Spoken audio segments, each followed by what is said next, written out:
I asked my friend when was his birthday. He said March 1st. So I stood up, walked around the room, and asked him again.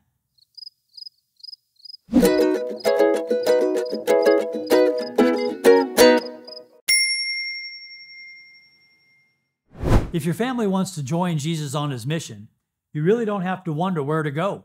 You're already there. Your mission field is your family's everyday life.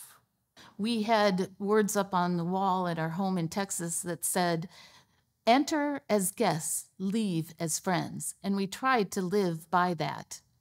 Then think of all the places that your family goes each day, to school, to work, to the ball field, shopping, all of those places where any of you go as a family or individually, your family, that's your mission field.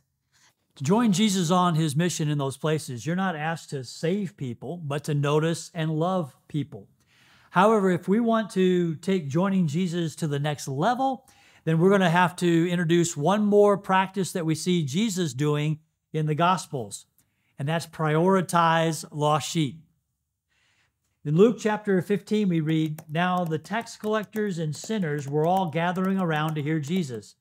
But the Pharisees and teachers of the law muttered, 'This man welcomes sinners and eats with them.' Then Jesus told them this parable. Suppose one of you has 100 sheep and loses one of them. Would he not leave the 99 in the open country and go after the lost sheep until he finds it?"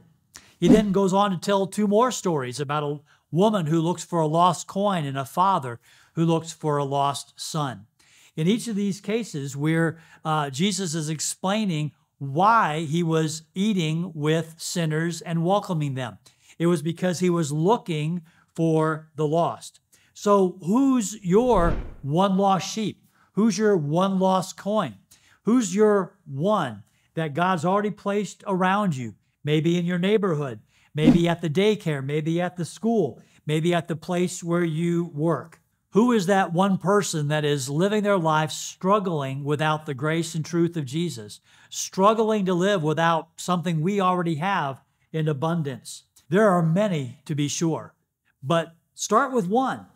We have found a good place to start was the friends that our kids brought home with them. We'd start right in our own home. We would have our kids' friends join us in our everyday life, not change what we were doing because their friends were there. That meant praying together at mealtime, the discussions at mealtime.